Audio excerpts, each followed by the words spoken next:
Alright, vizuri kabisa. Karibu sana katika siku hii ya leo, ikiwa kama ni siku ya Wednesday, lovey Wednesday. Tunashukuru Mungu kwa sababu ya yote mazuri mengi na machache tuliyoyaona ama tuliyoyashuhudia siku ya leo, ikiwa kama ni tarehe 9 mwezi ni Februari mwaka 2022. Karibu ili tuzidi kwa masuala chungu nzima ambao hivi leo tutaweza kuyazungumzia, haswa katika matamanio ya roho zetu. Unajua, siku zote mtu anapokuwa pale duniani anasema kwamba when I'm moving to another level, bado sitosheki.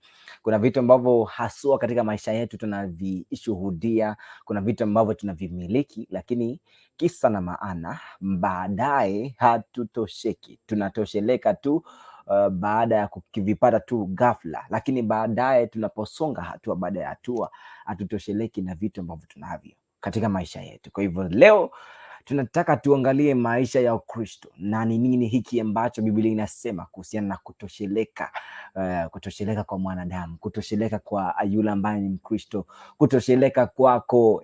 Ukikula hiki chakula tosheleka nacho. Sasa unaanza kujiuliza, hiki chakula na kile cha mwenzangu pale ni kama kile cha mwenzangu ni kizuri zaidi ya changu. Sasa unaanza kujiuliza, kwani namna gani bana? Pale naona chake kizuri cha metameta, naona kwamba yeye anakiteremsha vizuri, lakini kwangu hapa anateremsha nikiwa najisumbua. Right, lakini karibu ili tuzidi kwa swala hili zima katika siku hii ya leo. Tukiwa tunaendelea kwamba kukuambia kwamba karibia wote ambao mko kutoka maeneo yote kabisa, karibu sana, ili kwamba tuweze kuendelea kwa njia iliyo nzuri. Naona pale watu ambao kwa team comment wameanza kuingia kufululiza moja kwa moja. Irene Boke ama Irene Kerubo anasema kwamba number 1 waiting pale, anasema kwamba hey, uko vipi? Niko poa kabisa, high five to you all. Alafu tuko na pale Paul Kapongeri Desmo anasema kwamba tuko pamoja kutoka Nyamache iko sawa. Alright, tuendelee kuzidi.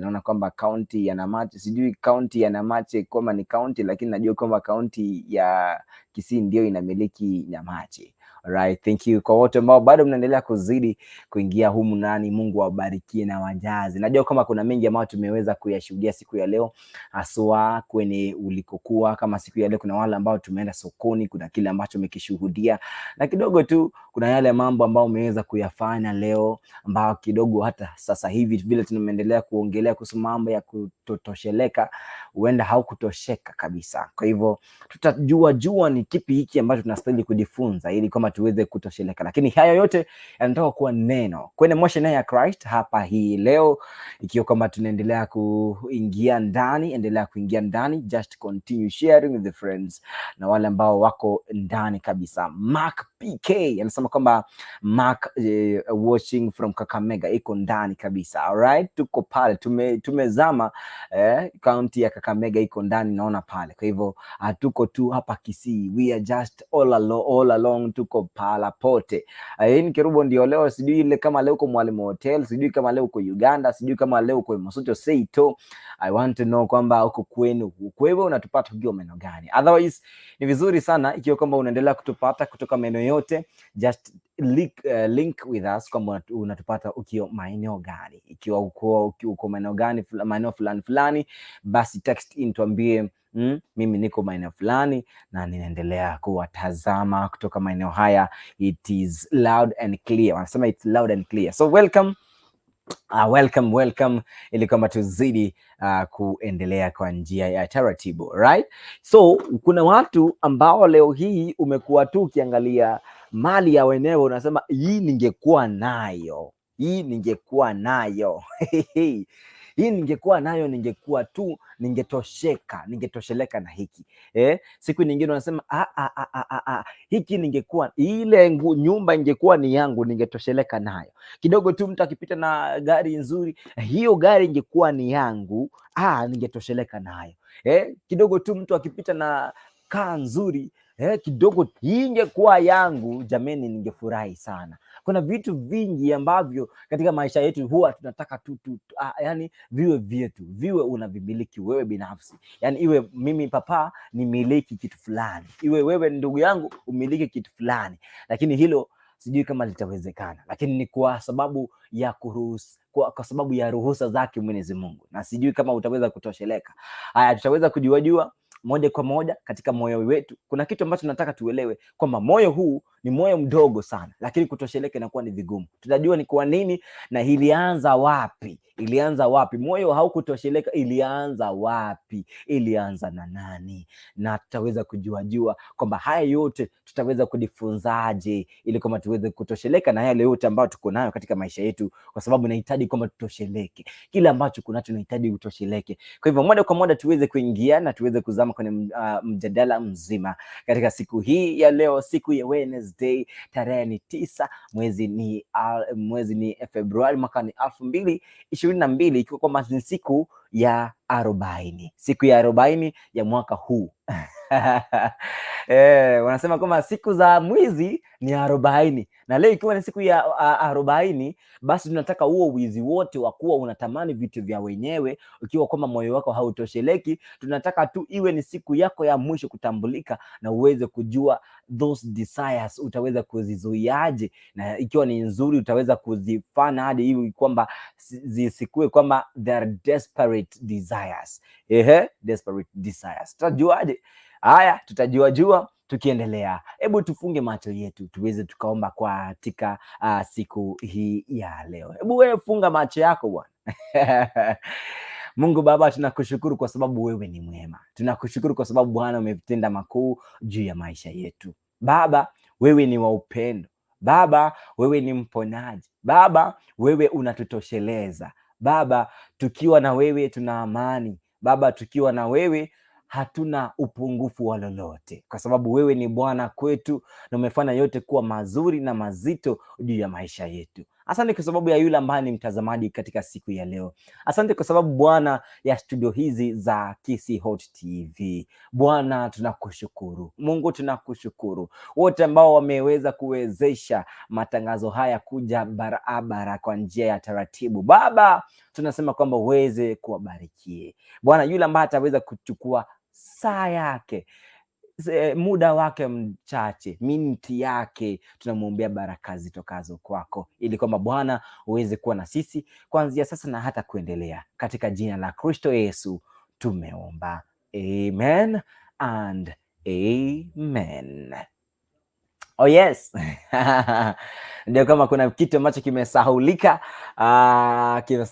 pale, link imetumwa pale, you can just get in ili kwamba tuzidi kufurahia katika jina la Kristo Yesu. Haya, kuna wale ambao ni wapenda soka, tutaweza kuwafahamisha yale ambao wanajiri kwenye soka, lakini bado tuko kwenye motion ya Christ, unajua. Tuko kwenye motion ya Christ, ambapo tungependa kujua ni lipi hili ambao Mungu analitaja katika desires za maisha yetu. What is your desire? My desire. Tunasema kwamba my desire is that I want to be someone. Judy Kwamboka anasema kwamba high five everyone. High five to you, Judy. Thank you and just feel welcomed. Karibu sana. Now, so we want to know our desires. Mimi nilipokuwa mtoto katika shule ya msingi ama tunaanza na shule ya chekechea, siku zote nilikuwa nataka, desire yangu ilikuwa kwamba nikuwe number 1.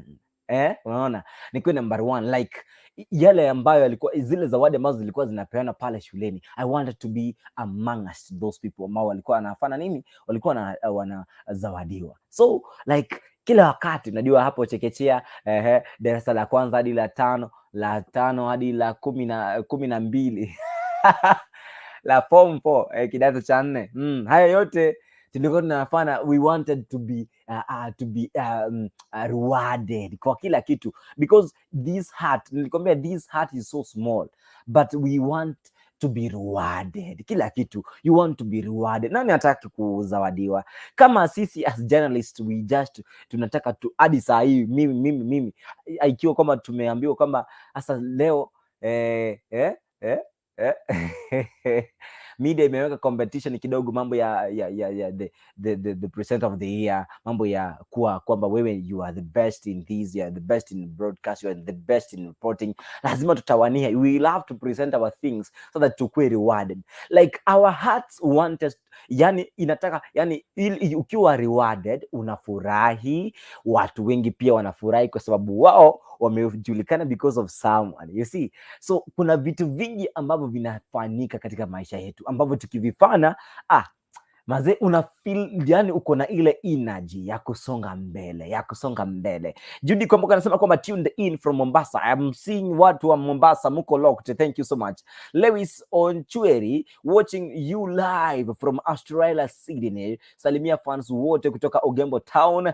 Nafurahi sana nimewapata loud and clear all the way from Australia, Sydney. All right, thank you so much.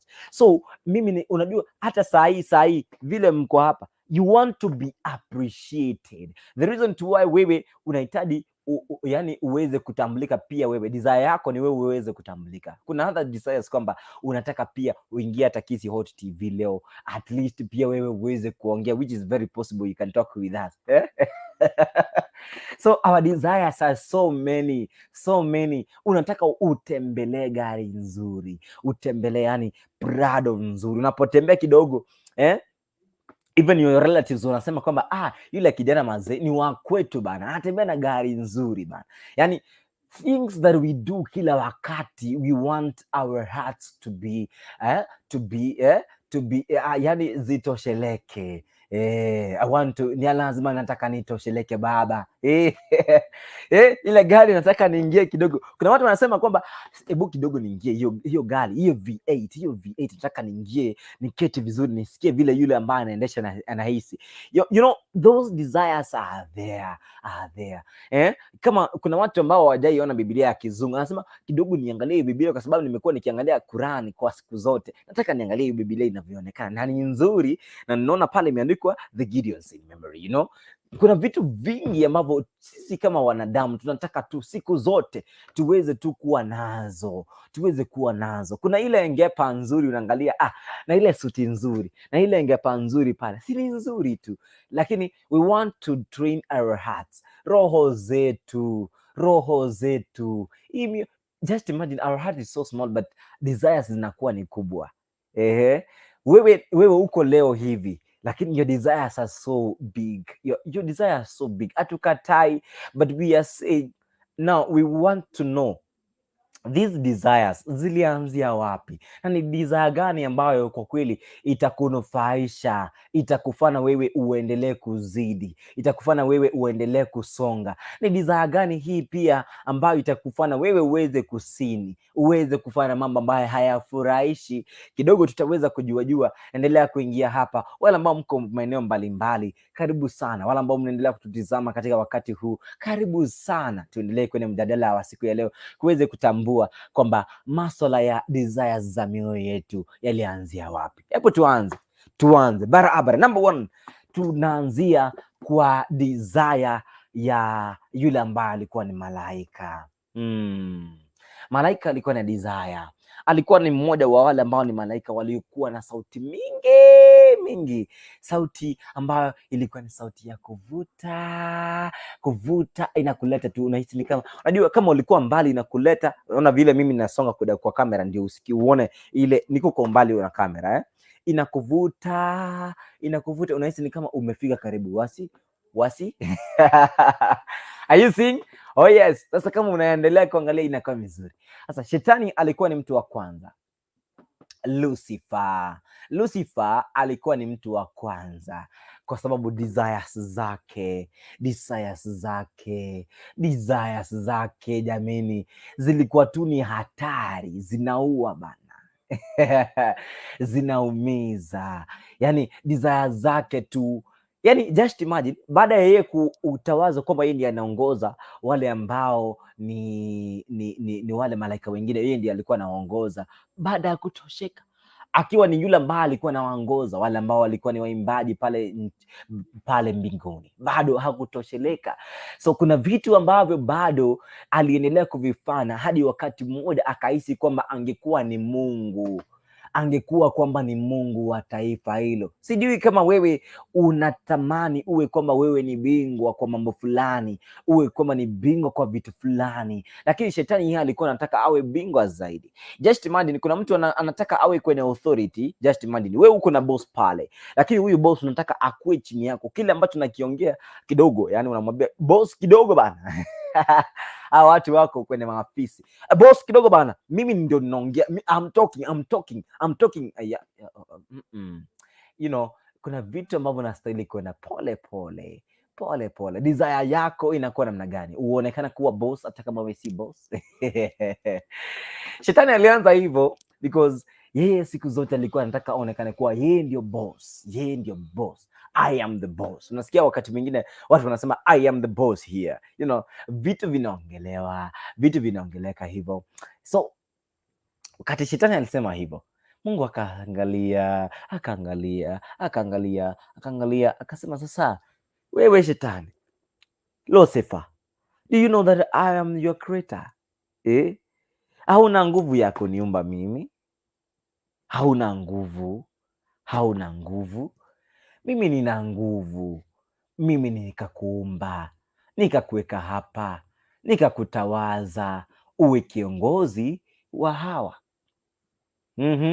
Ikiwa wewe nimekuweka kuwa kiongozi, nini kibaya? Ama unaona ubaya upi ukiendelea kuwa kiongozi wa hapa, na mimi ndio Mungu wako? Unastahili kunisujudia, unastahili kuniimbia, unastahili kufanya yote, kwa sababu hakuna kile ambacho unaweza ukanilipa.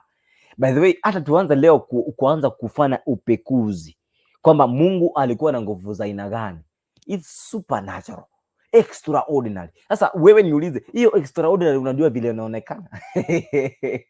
Because your life, hata wewe, the foundation of your life ukiangalia, unaona ni kama nguvu zake zimeshinda hata kufikiria kwetu. Hata unapokaribia kufikiria unahisi ni kama bado hapa nime lose network. Tukiendelea kuongelea kuhusu ku lose network, Judy Komboka anaendelea kusema kwamba Irene, hi Irene, nadhani kama umepata pale. Daniel Onduko, hello from Kakamega County, watching you live. Wairire Mwanagitinge Mwensi, Wairire Buya. All right, thank you, good evening. Iko vizuri. Haya, so yani nataka uelewe hata wewe ambaye umezaliwa pale manyumbani, there is that person ambaye siku zote, hata kama unahisi kwamba unahisi kutawala, kuna mtu ambaye hauwezi ukamzidi. So I'm talking kutoka number 1, yule ambaye alianza mambo mabaya pale.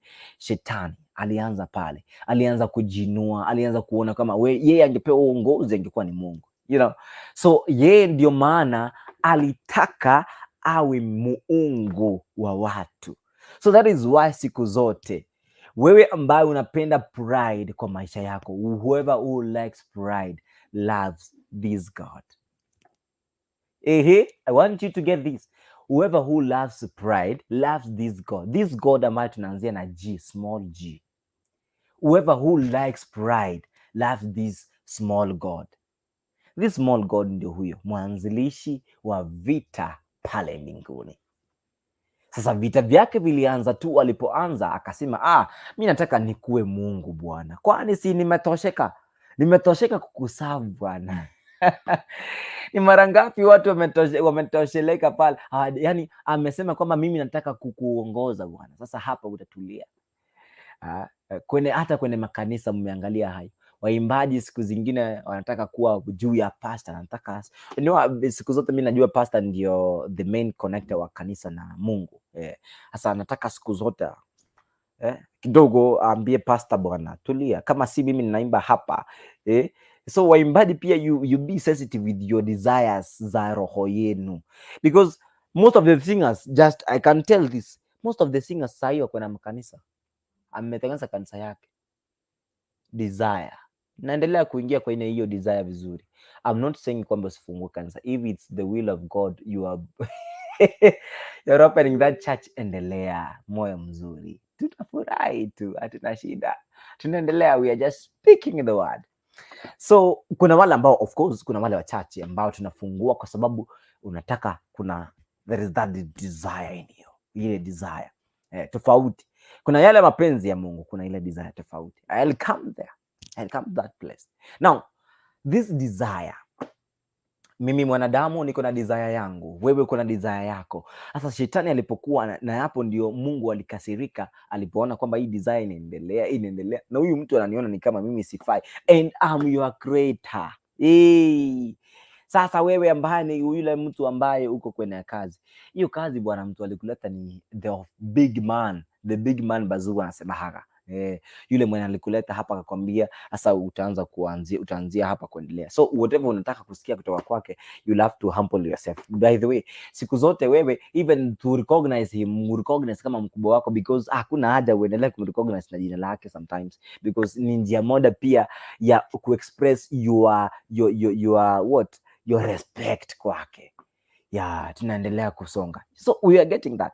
So unapokuwa hivyo, unapoendelea kusonga hivyo, unapoendelea kutambua hivyo, we are getting to that desire ya mioyo yetu na vile tunaweza tukaicontrol, ama sio?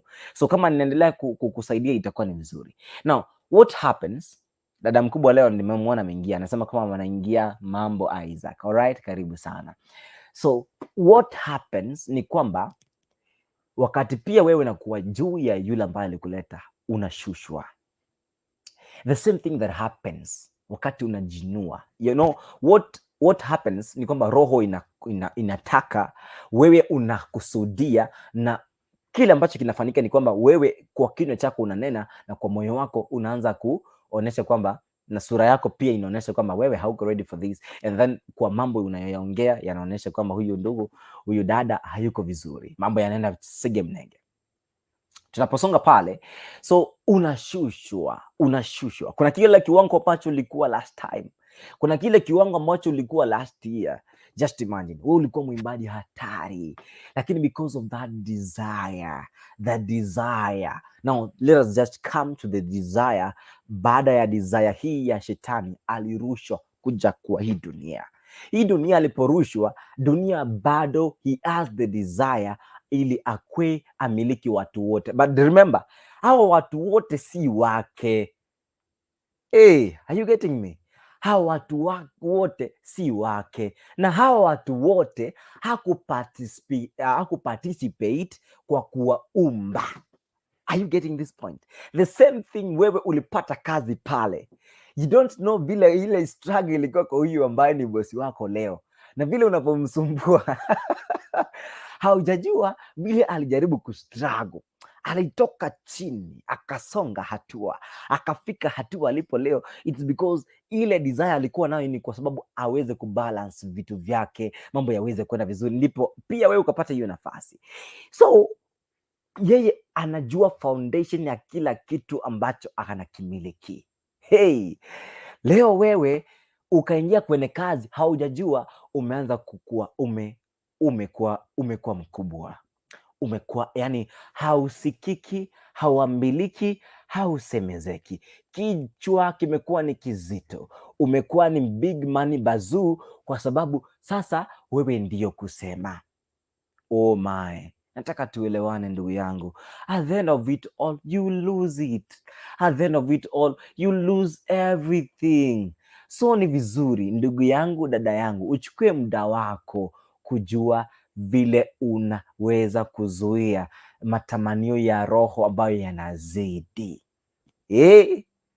Sasa shetani alikuwa anajua hawa, hata sasa leo anajua watu hawa si wangu. But what he is selling to each and every one of us, this God of pride, kile kitu ambacho anaendelea kutuuzia wale ambao tunaenda kinyume na Mungu ni number one, the lust of the flesh. Number two, the lust of the eyes. Number three, yes, jicho lako linaangalia bwana, unafuata skati namna hii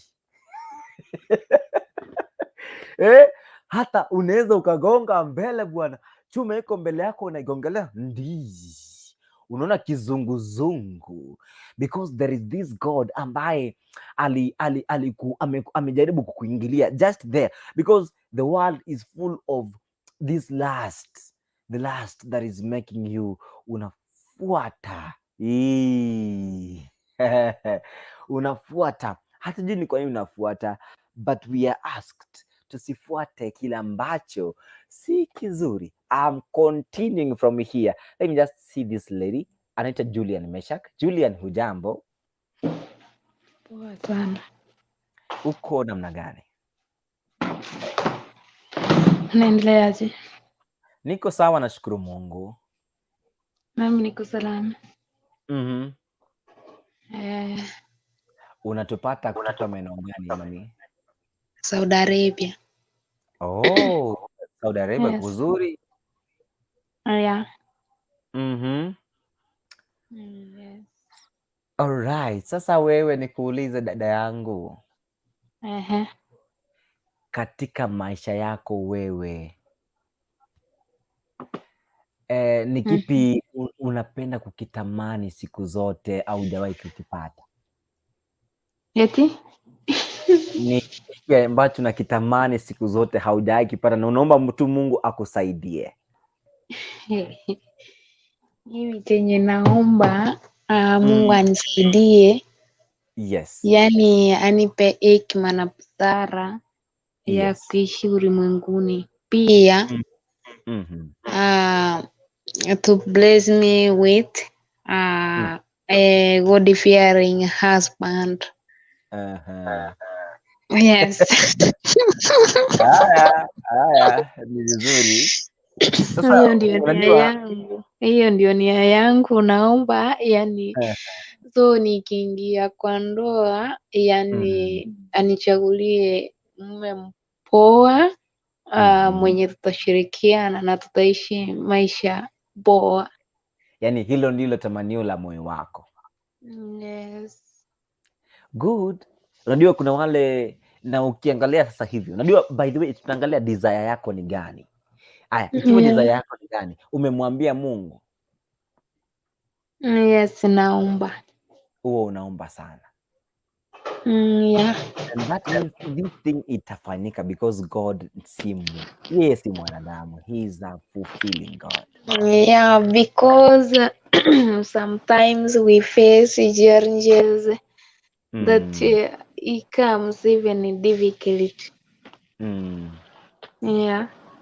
Lakini ni vizuri. Hebu nione picha yako jameni. Hebu weka hapo tuone video kidogo. Unajua inakuwa ni vizuri tukiona video na huyu dada yetu anaitwa Julian Meshak ameongea na kidogo natupata akiwa meno gani ametuambia, lakini sasa sura jameni hatuioni. Niko job ikiwa baba nimemuona hapo, ama President Mamu pia nimemuona hapo.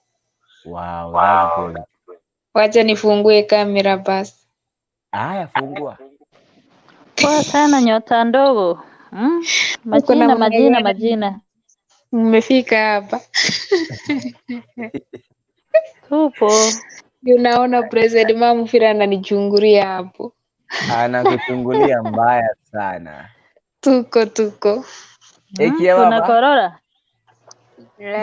Nimewarora. Uko aje Ekia baba? Niko poa sana, nashukuru Mungu. Jameni, si hata wewe ufungulie kamera. Hii si masaa ya kuonekana na kamera. Kamera ni mchana. Sasa ni usiku. Jameni. Isaac anataka kutuona na tuko kazi. Hatutaki kuonekana kamera we jameni. Unajua tunajiahidi so that they cannot yani be aware tuko kwa show. That's why tuna hide our cameras. Julian Meshak, unajua mimi nimesha kutambua wewe ni nani?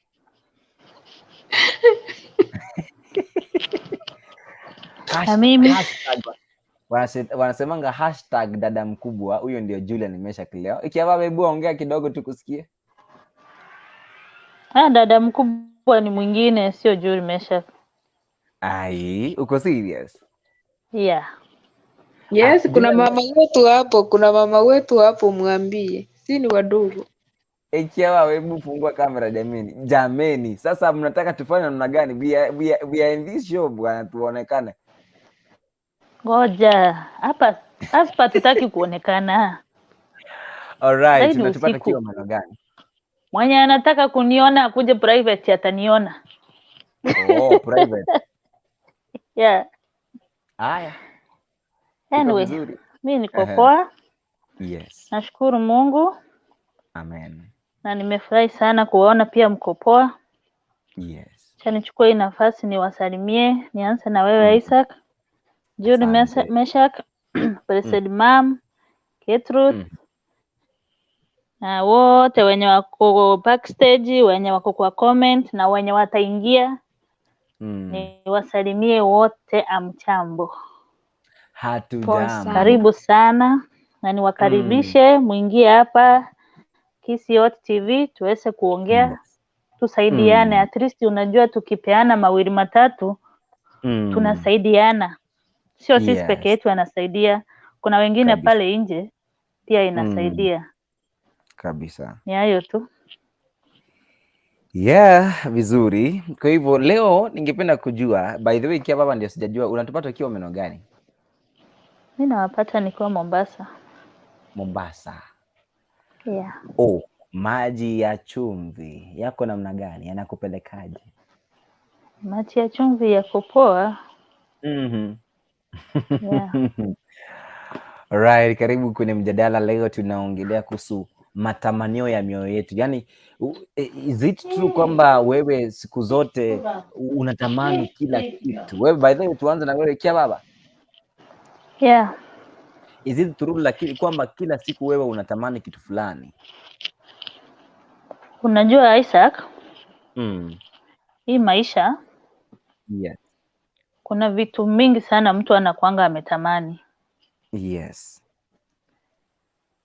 Na ukiangalia maisha ya nyuma na maisha ya saa hii, yes, okay, mimi niseme kivyangu kwa saa hii, mahali Mungu amenitoa ni mbali. Maisha yenye nilikuwa nakaa zamani si yenye niko saa hizi.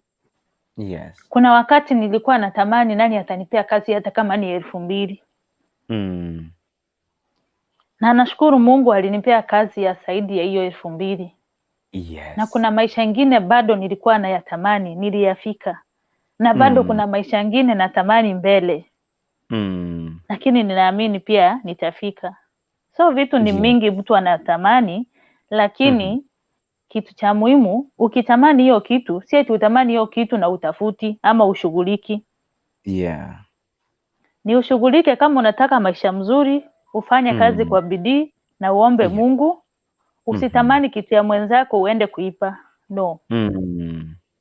Tamani na ufanye bidii, utapata. So vitu ni mingi sana watu wanatamani. Kila mtu anatamani na kila mtu akianza kukuambia ile kitu yenye ametamani, hata utashangaa.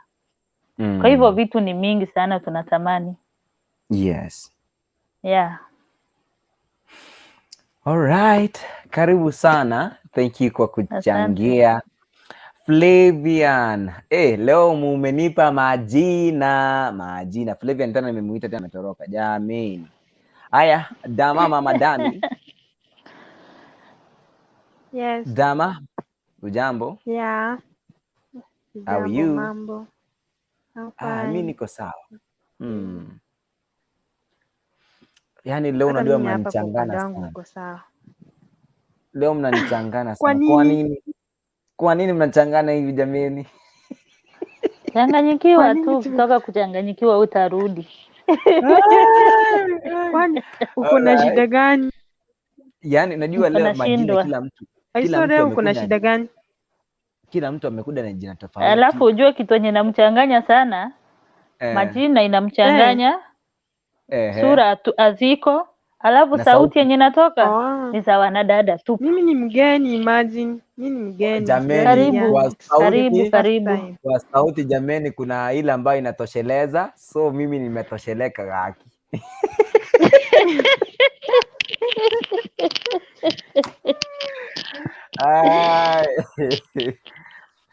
Dada mama Dami, ujambo lakini? Sijambo kabisa. Unatupata kutoka maeneo gani leo mami? Napata kutoka maeneo ya diaspora. Diaspora. Iko vizuri? Yeah. Iko poa kabisa. Baridi tu. Baridi nasikia kwa hapo mnalala hadi mchana. Kabisa. Yaani mnavalia tu kofia kutoka juu hadi chini, mmejifunika hadi mguu hata uguzi chini. Ni kweli? gloves, kila kitu. Kweli. Anyway, karibu sana, tuende kwa mjadala. By the way, nasikia watu watoshekangi na kichina wako nayo. Ni kweli? Ni kweli. Si ukipata tena unatamani nyingine. Saa hii kama maybe useme unataka shilingi 100 hivi ununue kama kapate, mtu akupea 100 tena utasema nani ataniongeza ka 50 bo? Ongeza ni volume. Lazima. Amnipati, nimeongeza. Good. Sasa ni venye umefika hapo kwa 100 ukarudisha sauti chini. Yes. Nasema kutamani si ni lazima. Anaomwa pazo ni lazima atamani kitu. Ni kipi hiki ambacho ulitamani na ulipoketi ukaanza kufikiria ukasema enyewe nilifikiria hii sana, hata sikustahili kufikiria hivyo? Eti? Ni kitu kigani hiki ambacho ulikuwa unafikiria sana hadi ukaona ni kama hii kitu nimekuwa desperate na kifikiria sana na nakitaka sana na siwezi kakipata? Ni kigani hiki jamani? Juu ya nini? Juu ya life maybe kwangu mimi nilikuwa tu nafikirianga yani nipate pesa, nikuwe tajiri, niishi maisha mazuri. Leo saa hiyo tena nikakuja nikasema, why am I thinking what I can't afford? Acha tu niombe Mungu jenye nafikiria, nikazane tu kuomba Mungu nikitafuta, maybe ipo siku itafika nipate. Mimi for my side, my desires is to live a good life with my kids, with my family. Hiyo ndio natamanianga sana. Kwa siku nyingi huwa nafikirianga yani Mungu tu anisaidie na mimi niishi maisha kama watu wengine. Yani si ya kuaso. Maisha ingine. Hapo bado maisha ingine. Lakini unajua swali ni gani, dada mama Dami? Swali ni unajaribu mama madami. Adi mama madami. Nilikwambia haya majina dameni yananifanya nijikune. Haya, sawa sawa. Sasa swali ni kwamba are you trying to work towards your target? Yes. I'm trying. Na have you done something? Because unajua wakati umeset target au semi tu hivyo, si unasema kwamba kuna target fulani na inakuwa ni mwaka fulani, but kuna kitu nafanya, because kama ni kitu inahitaji pesa, lazima utatumia pesa, lazima utasave hizo pesa ndio kuja kuwa na hizo pesa, sio? Yes, thank you.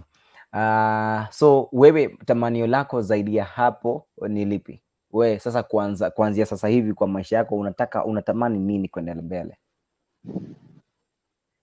Nishakwambia mimi natamani tu maisha mazuri. Yaani nipate pesa, nipate pesa, yaani watoto wangu wasome vizuri, wafae vizuri, wakule vizuri, tuishi maisha mazuri. Na first of all tujue Mungu, sababu ndiye anapeana yote. Hiyo ndio yani huwa tunafikirianga all the time. Yes, thank you. Sasa na sasa endelea. Sija kukatia dameni, wewe endelea kabisa hadi ufike.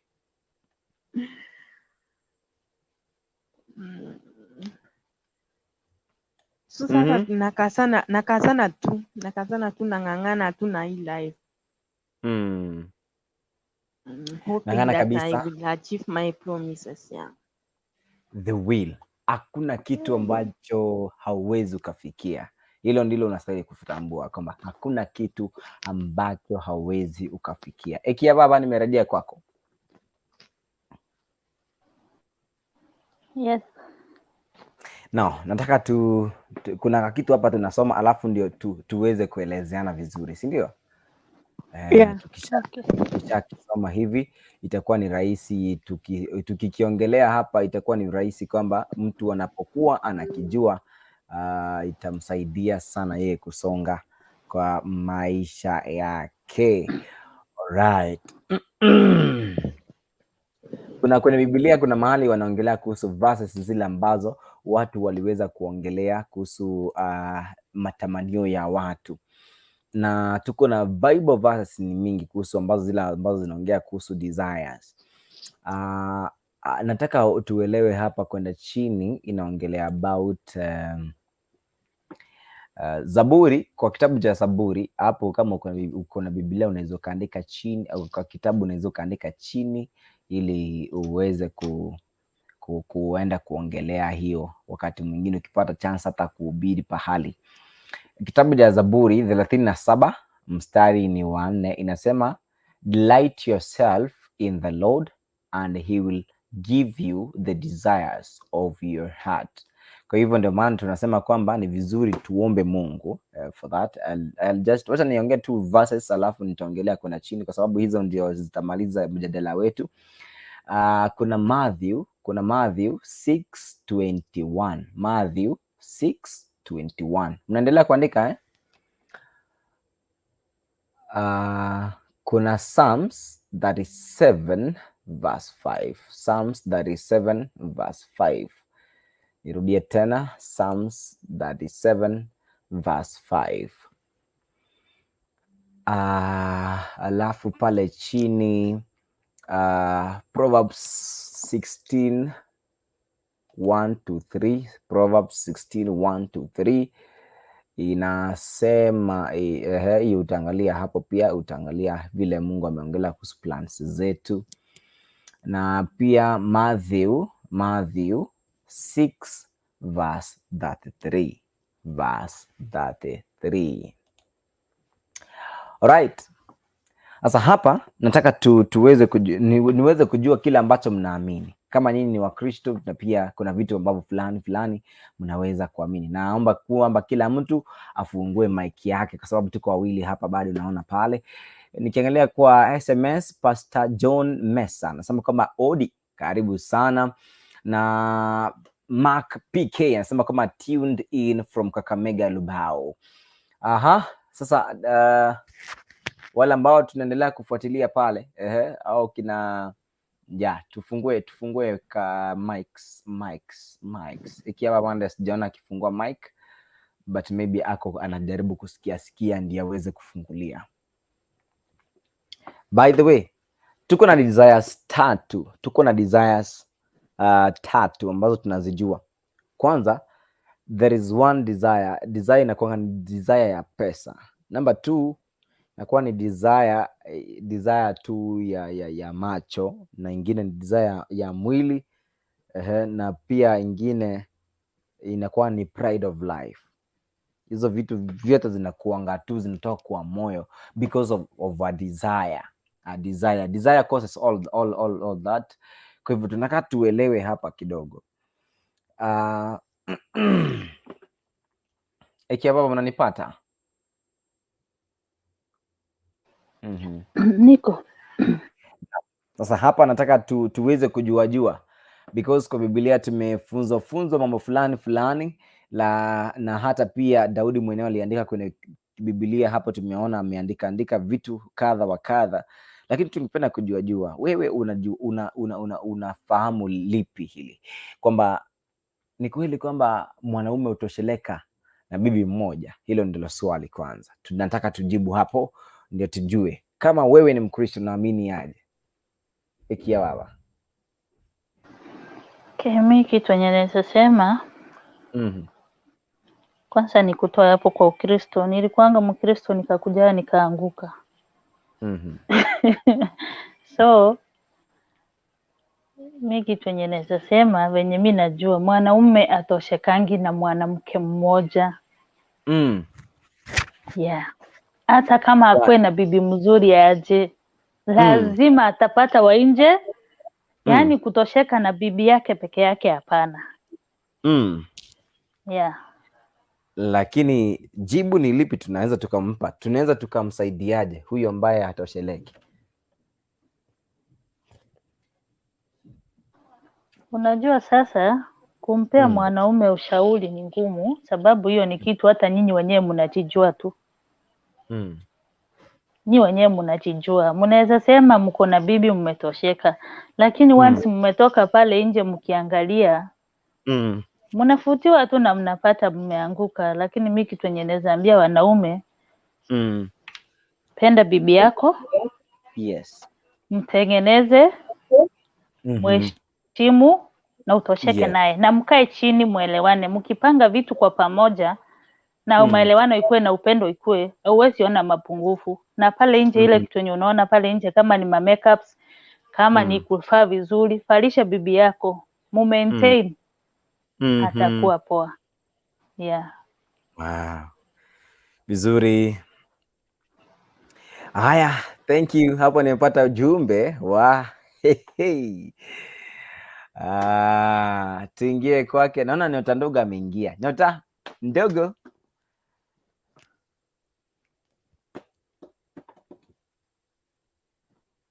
Nyota Ndogo, nataka kusikia ujumbe wako hapa. Kama wewe ni mtu wa kawaida, wewe ni Mkristo, I don't know, lakini unaamini kwamba mwanaume utosheleka na bibi mmoja?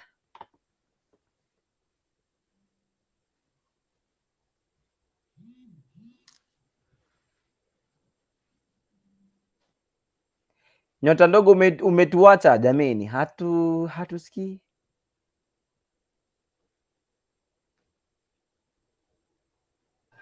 Unmute mami. Busy, labda ako kazi, labda ako busy. Okay. Haya. So tuende kwake Mama Dami. Yes. Tuambie, wewe unadhani kwamba huwa anatosheleka hawa wanaume wetu? Sasa kwa desire ni penye tu naelewa. Yes. The eyes are there for admiring. Na although the Bible say that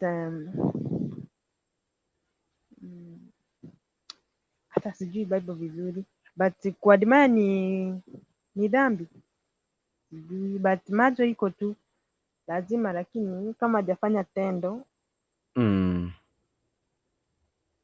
but uko vizuri. Wewe ukikosea nitakurekebisha, usijali. Wewe ongea vile una feel, because hapa tunaongea kuhusu our opinions. My opinion is that wanaume huwa tu wanakuanga na desires. Yes. But it depends with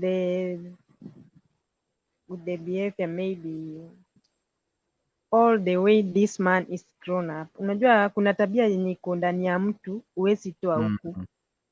Na kuna naongea nini? Kuna tabia yenye huwezi, kuna mtu mwenye ako na tabia huwezi toa ndani yake. Yes. Sasa kuna mwenye anadimaya lakini tena anataka ni tabia ya mababu. Yeah, then anataka tu kufanya. Mami ametutoka hivyo, na alikuwa ni Nyota Ndogo, unatuona huko na smile, naona una smile vizuri, sijui unaweza kuongea. Hebu ongea na sisi bwana. Nimetoka kidogo lakini nitarudi. Sawa.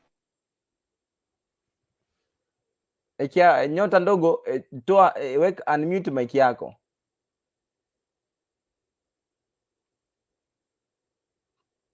Acha nikuwa nimutie.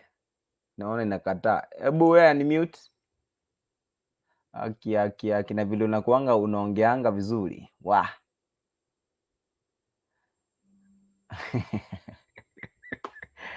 Unmute mic bwana. Enda tena utarudi. Enda tena alafu urudi ndio itaingia bila kusumbua. Okay. Haya, tunaendelea kuongea kuhusu swala hili bado. Now, shetani aliporusha duniani, wanadamu wenye tuko hapa, what we are seeing ni kwamba vitu ambavyo tunavyoviona na vile ambavyo tunavyovitamani, vitu ambavyo viliumbwa, hasa vilianza kukua aroused na shetani.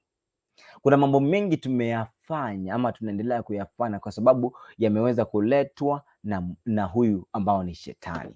Shetani, watu wote ambao wako hapa duniani si wake hata mmoja. Ni sisi tu, matendo yetu yanatufanya kwamba tunamfuata, tunakuwa wafuasi wake. Kama unavyokuwa mfuasi wa timu fulani, kama wengine ni Chelsea, wengine ni Manchester, kama vile naona hapa Chelsea wametoka bao moja, wameshinda, kwa hivyo wamequalify for finals. Pia wewe ambaye bao hilo naona kwamba lilifungwa na Romelu Lukaku. Pia wewe inamaanisha kuna hali yako wewe, ukiamua mali utaamua kuenda, ni kumaanisha wewe umekubali shetani. Ikiwa unataka unatenda mazuri, umekubali Mungu. Haya, nyota ndogo. Niko kwa makerere wewe. Wewe sasa tuambie. Sasa wewe na vile uko mzuri hivi, nadhani mwanaume anaweza akatosheleka na bibi mmoja? Na hapo tunaongelea mwanaume Mkristo. Anaweza akatosheka na mwanamke mmoja? Si ndio? Kuna wengine lakini wengi wao hawatosheki na mke mmoja. Na unadhani shida inaweza kuwa ni gani? Shida inaweza kuwa ni gani? Sometimes unapata, wacha niongelelee, kuna unajua wanawake ambao wako na madarau. Sometimes anaoleka lakini amheshimu mumewe. Hiyo inaweza jangia, unapata sasa mwanaume anakuwa na anakuwa na alternative ya kuona wacha awe mke wa pili. Na kuna kitu kingine niseme, labda umebarikiwa na watoto, tuseme vijana peke yake, wasichana peke yake, na huyo mume wako ni kama atosheki na hao wenye amepata, kama ni wasichana ama wavulana, aridhiki, tunasema maybe naweza oa. Na wengine wacha tuseme kama kuna au wenye wako na tabia saa, kama akiwa na mali ama akiwa na era nyingi, sometimes kuna wenye wanapenda raha. Naweza kujivinjari tu ama kuoa mke mwingine kwa sababu hakuna mali, hakuna pesa, anaona tu anaweza tunza hao wanawake wawili pamoja na watoto wao, si unaona? Na kingine, sometimes you get kama tuseme kijana alipata, alizaliwa kwao peke yake. Saa kuna ile power tunasema, anachiona kama peke yake amezaliwa huku nyumbani, lazima aongezee wanawake tuseme 2 3. Ako na hiyo power ya ya kuoa wanawake wenye anataka, si unaona? Na kuna ile kategoria ya wanaume niseme ni timu fisi, wale ambao tu wanapenda usherati na mambo mengine. Sometimes wanaume kama hao watosheki na mwanamke mmoja tu, atakuaja kwa nyumba, umeumbika, uko poa, hujamkozea patiani kwa ile tabia alizaliwa nayo ama ile tabia yenye ameibuka nayo, ama amekuwa nayo, unapata hakuna hiyo tabia ya jicho la nje, si unaona? Saa mtu kama huyo inakuwa difficult, hata uwe mrembo vipi, hata ukimtoshesha vipi, hawezi kuwa satisfied kwamba ameoa ama kuna familia, si unaona? Na sometimes kuna weza niongelelee, kuna wanaume wengine kuna madarau, niseme ni kama madarau. Saa kama niseme nimepata bwana, sikuwa na mtoto, saa nikimzalisha watoto ama nikipata watoto kwake, sana niona kama reject. Sana akiona wengine huko nje anawatamani. Yaani naona kwamba ama out of fashion. Si unaona? Saa anakuwa na ile feelings yani tena ya kupata yani new one. Si unaona? Saa kuna wanaume wako na tamaa, wacha niseme tamaa. Yes, yani hawatosheki kama ameoa, yani hatosheki ama haoni kwamba ni kuna familia. Yani ana tabia yake ni kugeuka tu. Hako hapa, hako pale. You see? Yes.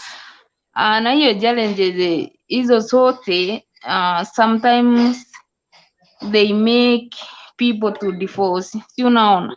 Yes. Hata unaona yani niseme you are not important in the family. Sometimes unapata mwanamke na mwanaume wameachana even if wamepata watoto. Si unaona inakuanga vigumu. Because kuna wale wanawake yani hawapendi wao wawili ama apate mke mwenziwe. Si unaona? Sasa inakuwa difficult. Sasa kama Julie, mimi nikipata bwana nilikuwa the first one. Si unaona? First wife. Sasa nikipata huyu mwanaume tena ameruka ama ameenda upande mwingine ameniletea mwenzangu, siwezi nikavumilia, tunatoka. Si unaona? Right. Na kuna ile madarau mama anaweza nionyesha even if tumepata watoto naye tunamwacha naondoka. Si unaona? Even treating, yani anakutreat vibaya, akuheshimu. Life kama hiyo inakuwa so difficult, yani kwa kuvumilia ndoa. Yes. Yes. Right, thank you so much Nyota Ndogo. We are happy kwamba unaendelea. By the way, Nyota Ndogo ni mara yangu ya kwanza kukuona.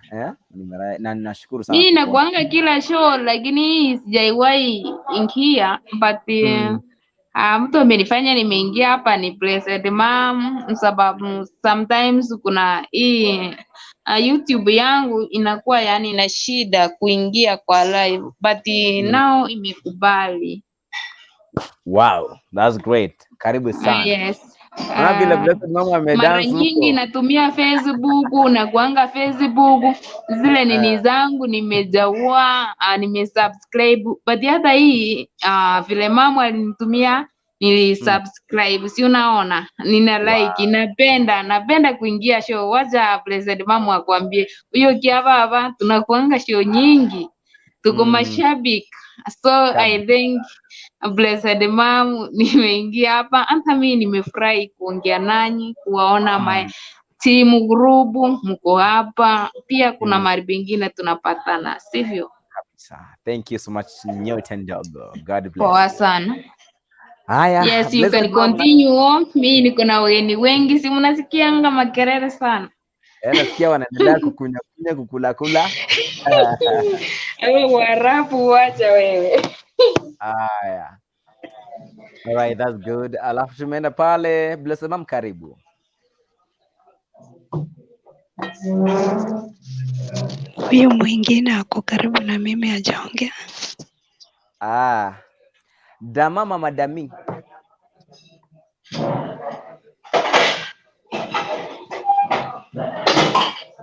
Ametoroka. Ambia Nyota Ndogo amute mic yake, iko na makelele. Wacha nimutie kutoka hapo sababu yani ni lazima niondoke alafu ndio ni mute. Wacha huyo ni hosti.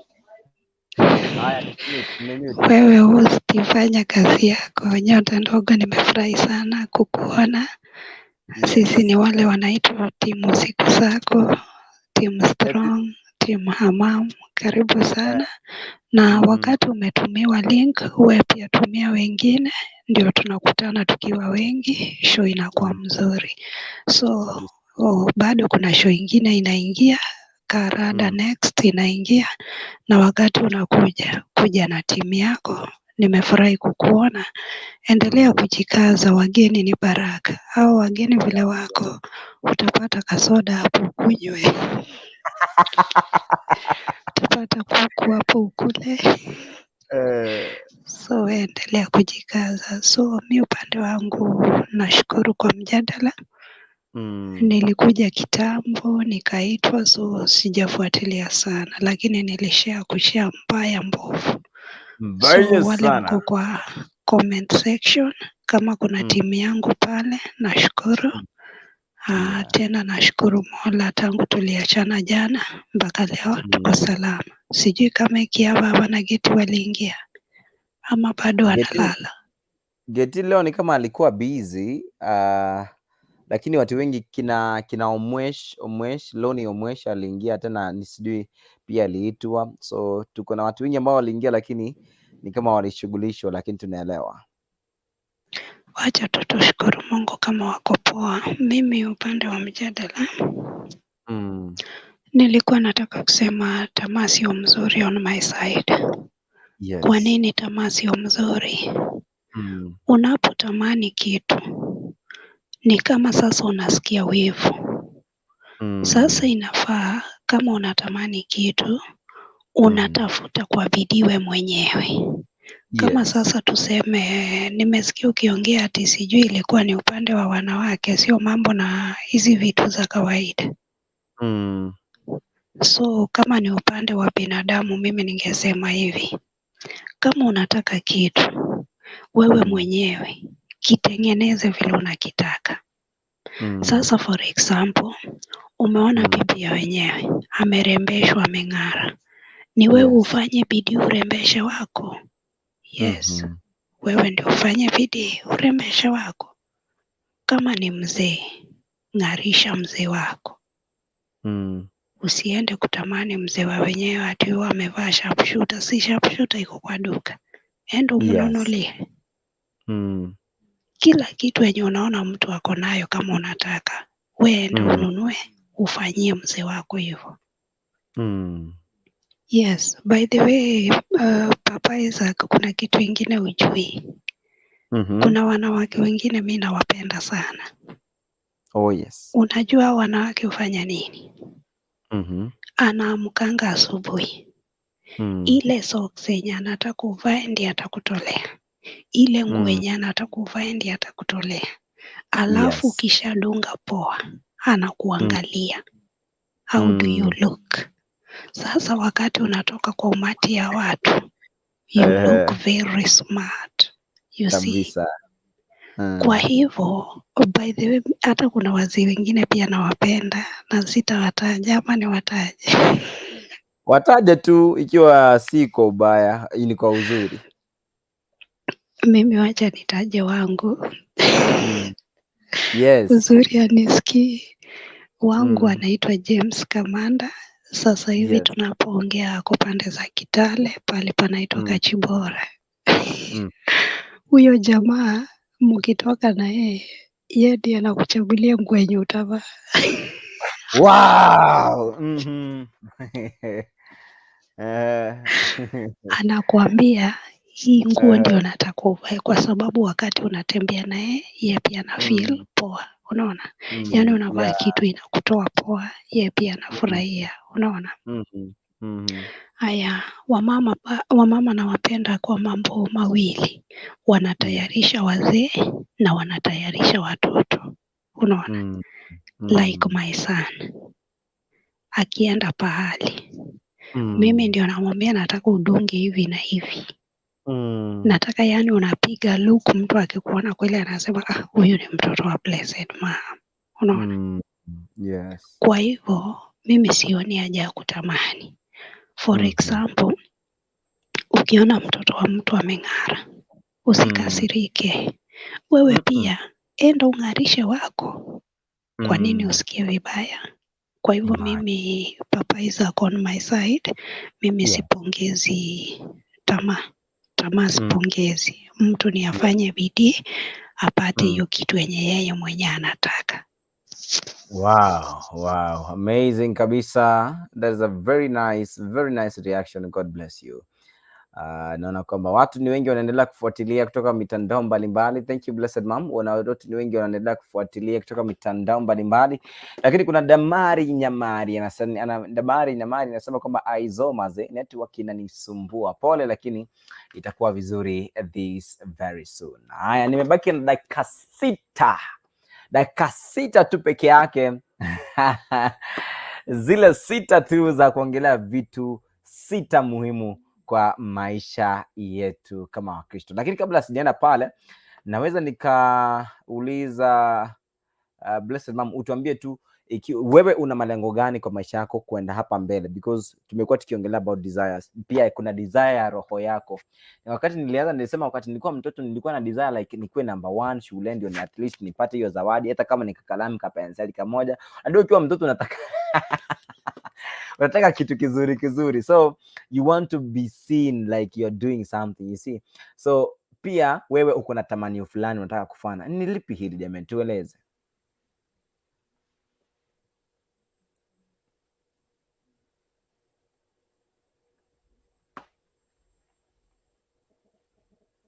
Niko kwako mam.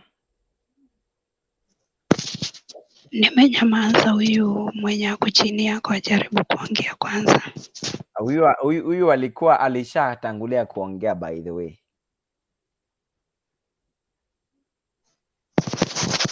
Mimi upande wangu mafikirio yangu ama mawazo yangu ama maombi yangu, yes, mimi naomba Mungu akanijalie maisha ijayo, hata kama nitakuwa nimefikisha miaka 60, niishi maisha mazuri, maisha ambayo hakuna kitu nakosa. Kila kitu wenye watu wako nayo Mungu anibariki nikuwe nayo. Kwa hivyo tuseme naomba maisha mazuri, alafu naomba baraka, alafu naomba uhai pia. Unajua kama uko hai hizo vitu huwezi pata. Lakini kama uko hai, mimi hizo ndio naomba. Naomba siku moja nione kijana wangu akiendesha gari. Mimi nimekaa huko nyuma nimetulia. Siwezi kaa mbele, nakaa huko nyuma nimetulia, nimerelax. Kijana anaendesha, hata mimi sitamani niendeshe. Yaani yeye, kila kitu yenye natamani ikuwe ni pande yake. Hiyo ndio maombi yangu, na nakwambia Isaac, hiyo maombi ikitimia, siku ile nitakupata udhiru umekwama kwa stage, nitakubeba free. I'm prophesying there is no poverty in the name of Jesus. Utanipata nikikwama na mimi utanipata na yangu. Hey, all right. Ekia baba and mama madami, karibu sana. Asante. Blessed mom, hi. Poa sana. Nimekuona. So umeniona pia? By the way, Ekia baba nimekuona by the way. Umeniona wapi Isaac? Nimekuona lakini nikadificha. Nilikuona backstage. Kwa hivyo sasa hiyo unioni hapa. Yani kwa back, yani ile picha nakwambia.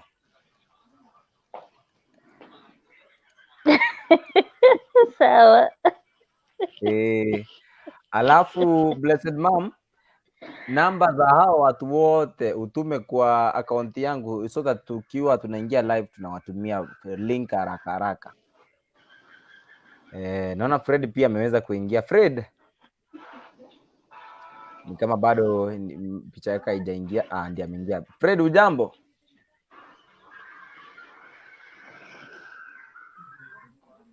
Fred. Poa sana. Bana umenitupa bana, unaniacha hivyo bana, hata uwezi ukakuja ukanipige ukaninyoa bana. Nimekosa kunaolewa nywele bwana. Nakupata vizuri. Mnanipata? Yes. Ni kama mitambo inasumbua Freddy, ataingia nitamuingisha. Alright, nimemuingisha. Freddy. Julie na ikia baba mniambie form tunaelekea wapi? Niambie sasa mazuri ya huko. Mazuri ni mengi bwana. Nyota ndogo unaendelea kuchungulia kutoka huko bwana. Kwani iko nini? Kuna umo soli tulete. Sasa bwana. All right, Fred. Kia baba. Maze. Unanipa njaa na niko na wewe sikusikii, nasikia tu echo sound. Wewe jaribu kusikia echo sound. Hapana, inafaa umute mic zetu, labda ndio zinapiga makelele. Alafu Papa Isaac, nilikuwa nakwambia kwa sababu huyu nyota ndogo na hiki hapa wako na tabia mbaya, so unawafaa kuwatoa kwa studio ama wako na tabia mbaya? Tabia gani? Wako na tabia gani? Kwani wao unaanga macho uone vitu wanatufanyia? Kwani hujaona vile huyu ana meza kubwa kubwa hapo? Ngoja kwanza. President mama, mimi ndio nitakutoa wa kwanza kabla kutolewa. Nitakutoa. Wewe naona hapa Kurukunta anaendelea kusema mambo, anaendelea kuniambia kwamba nitoke haraka kwa sababu wakati umeenda, na nilikuwa ambia Kurukuntu akwe mpole. Kama alikuwa na haraka angekuja tangu jana. Alafu nilisikia mkilalamika eti hamna representative. Naona leo kuna chairman wenu hapa amekuja, ambaye ni lady, ambaye ni huyu hapa. Inama kidogo hata unishikilie kwa bega at least wa kuona ni nani. Sasa wanakuona pale, so the lady, she's here, so atakuwa ambia huyo mrembo tumepromisiwa Monday ni sisi tunawika hapa ndani. Monday mwambie akuje kama amevaa red. Valentines mbaya sana. Okay. Haya, ataweza kuingia. So ndio kumalizia by the way. So hiyo time ataweza kujiintroduce. So ameweza kuingia, mmeweza mkamuona. Si mnaona ni sura nzuri? Mi naona kama hapo ndio mmefanya poa. Unajua mlikuwa mmetudharau sana. Hata niliuliza kwa Kurukuntu, ulizaliwa na wanaume wawili. By the way nilimuuliza, mnatuaibisha. Raundia tukamatiki, tuchezewi. Hakuna wanaume wanazaa wawili, lazima kuwe wanaume na wanawake. Sasa kama wanawake watakuja tutafurahi, lakini kama ni wanaume tu tutatoroka. Alright. Wataingia na Kurukuntu anamwambia asikuwa ananisumbua hapa, anataka wakae na yeye. Acha tu waingie na yeye, lakini Kurukuntu wako hapo kwanza. Ako. Mwambie asisahau mimi ndio naenda kupaka watoto rangi. Oh my goodness. Na Papa Isaac. So unafaa kuambianga Kurukuntu aseme hi to your team because tuko team yako. By the way, he should be saying hi, lakini ataanza kesho. All right. Otherwise, thank you so much for being with us. Ikia baba, I'm happy to have you in our studio. Dama, Mama Dami, I'm happy to have you in our studio today. Freddy nimemwona huko, though amekuwa na challenge ya network. I'm happy to have you in our studio. So the very things ambazo nilikuwa ninashare na sisi ama to share kwa pamoja, these are the things. One, maze Ikia baba, umepost vizuri. I wish ungesongea karibu, lakini hiyo chakula unatupea hapo sijui. So I'm saying this, wacha ni share the last things ambazo tulikuwa tunaongelea about. Now it is very simple. Maisha yetu hautawahi tosheleka na kitu kimoja, lakini itakuwa kwamba unaanza kujifunza kutosheleka na vitu ambavyo uko navyo. So the desires za mwili yetu tunaweza tukazuia kwa sababu tunaye Mungu. So if your body is burning, uko na bibi mmoja, yes, huyo bibi mwenye hapati mtoto ni bibi yako, na mpende na kuwa na yeye, na thank God kwa huyo bibi. Na if you really have a problem ambayo kwa kweli ama kikweli unaona kwamba hiyo shida inakusumbua sana, ambia Mungu aweze kuwa pamoja na wewe by prayer or in prayer and fasting. Mungu anakusaidia sana, and actually I know kwamba maombi yetu ambayo kama Wakristo sisi hufanya huwa yanatusaidia sana. So there is no desire ambayo itakushinda, there is no desire ambayo itakuwa juu yako. Every desire itakuwa controlled with your heart, na Mungu atakusaidia usonge hatua baada ya hatua. Usitie shaka, usitie hofu na usiogope, kwa sababu kunaye Mungu ambaye anakuelewa na anakujua sana. Kwa hivyo usikuwe na shida, usikuwe unakuwa unalalamika, because uko na Mungu ambaye hajawahi shindwa. Otherwise I'm happy kwamba kwenda mbele bado tunaendelea kubarikiwa. Tupatane kesho kuanzia mida ya saa 2 hadi saa 3:30. Leo tumeenda mbele kidogo kwa sababu ya saa ambazo tulianza ilikuwa late kidogo. Kwa hivyo goodbye for now. Next or upcoming, Bye, see you. itakwamba ni Kurkuntu mama Dami. By then nimekumiss, lakini tutaonana pale chini ya maji Ekiafapa nyuma ya tent. Sitwangi Ekiafapa, naitwa Ekiababa. Isaac, acha kuharibu hiyo jina. I'm sorry my dear. I'm sorry. Ekiafapa sasa hiyo ndio gani?